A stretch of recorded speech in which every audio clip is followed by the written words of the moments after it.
This story begins in the most northern North Pole, with an elf who didn't like rules beyond her control. To make big decisions one day was her goal, like who gets the toys and who gets the coal. Sparkles was an elf like any other you know. She liked drinking hot cocoa and playing in snow. She wore a red hat and had bells on her shoes. Christmas Eve in the workshop, she was taking a snooze. The naughty list is out. Everyone gather round. Although we have so many toys here abound, these kids lost their chance for holiday cheer. So bag up their toys. They might get them next year. Sparkles sat up and rubbed her sleepy eyes and thought of the naughty kids' sorrowful cries. A child can't always act with manners and poise. Christmas is for kids, and they all deserve toys. The head elf looked down over the tip of her nose and walked over to Sparkles on her tippy tiptoes. Now before you rebel and call this high treason, these kids have been naughty listed all for a reason. Christine asked this year for a brown teddy bear, but she hogged all the cookies, refusing to share. Brian wanted a colorful pole to play limbo, but he tossed his mom's hair clip right out the car window. Jack asked for the latest big gaming console. He threw a tantrum and cried in the middle of coals. And little Maria just refused to say please, so she won't get her, fresh meatball sandwich with cheese. So, Sparkles, she said, a twitch in her ears, this is the system that served us for years. The way that we do things is the way that they're done. Now get back to work. We need toys and a ton. Sparkles was quiet, her elf ears turned down, her face now fixed in a permanent frown. In response to the head elf's stern reprimand, she snatched the naughty list right out of her hand. I don't understand why you're stingy with toys. I thought that an elf is supposed to spread joys. I take lots of pride in my job as an elf. Forget you guys. I'll deliver these toys by myself. She gathered the toys and walked out of the shop. Who are they to decide which toys get the chop? I'll be the elf Santa on this Christmas Eve. These naughty kids still deserve to believe. I need a sleigh for my toys. I'll just use a sled. Proud of herself for using her head. Then I'll need something strong to pull on my sleigh. But the reindeer are out for Santa's big day.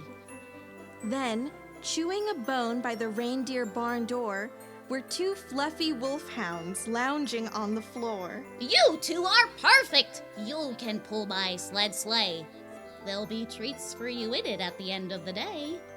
Sparkles stood up with the leash in her hand. Let's blow this perpetual popsicle stand. I've got to deliver these toys by tonight and blow Santa's business model straight out of sight. 3 hours till sunrise. That's time enough yet. By the end of this night, I'll break into a sweat. So long as I focus and keep my nose to the grind, I'll be remembered forever by all of elf-kind. Oh, I've got a map of the area here.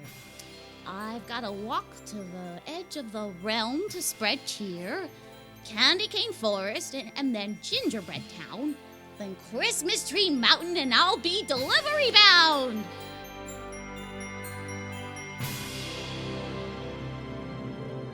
First, she arrived at the forest of tall candy canes, her favorite treat, but she had to abstain.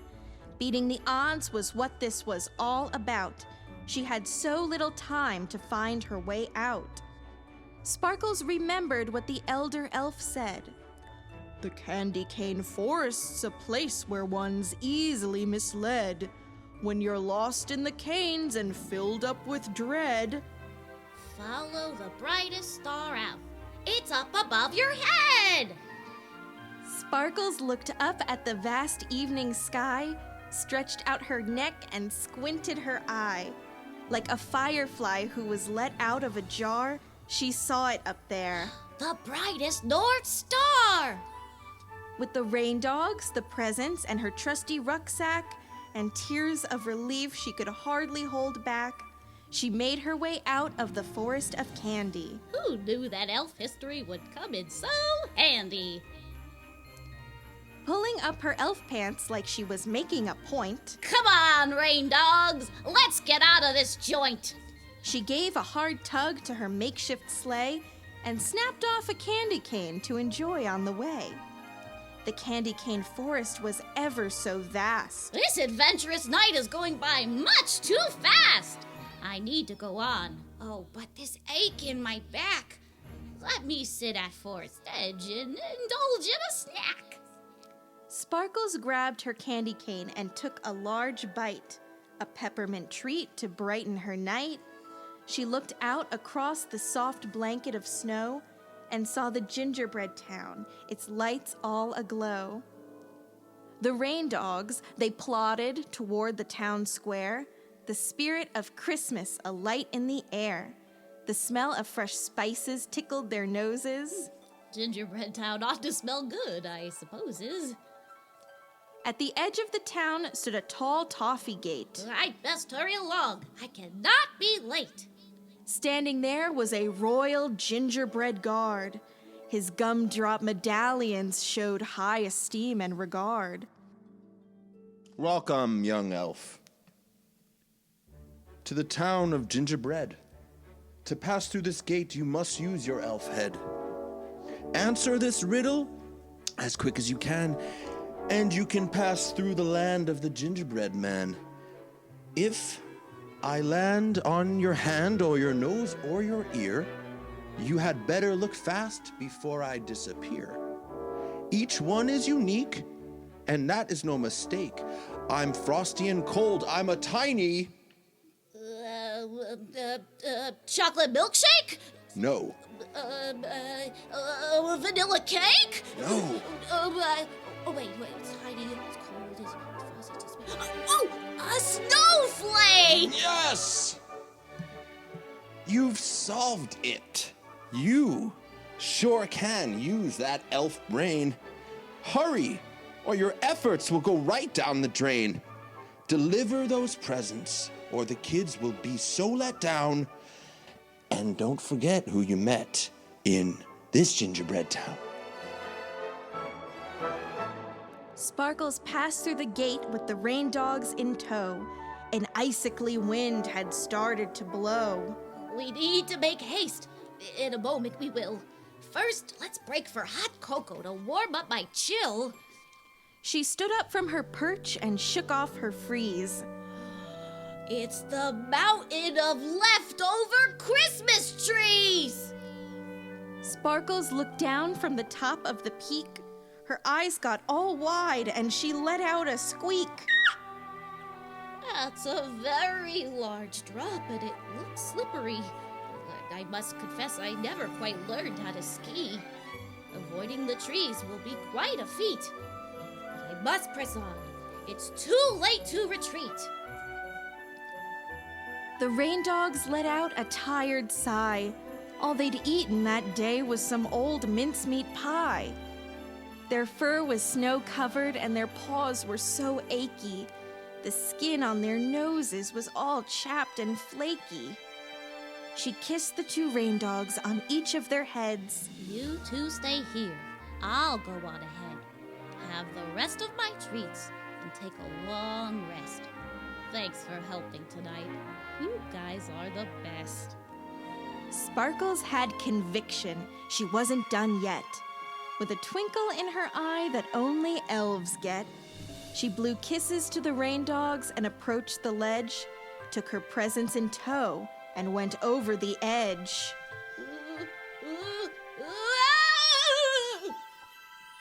How Sparkles was frightened and filled up with fear. The toys made her unstable, unable to steer. The tension in the air you could cut with a knife. Sparkles closed her eyes tight and held on for dear life.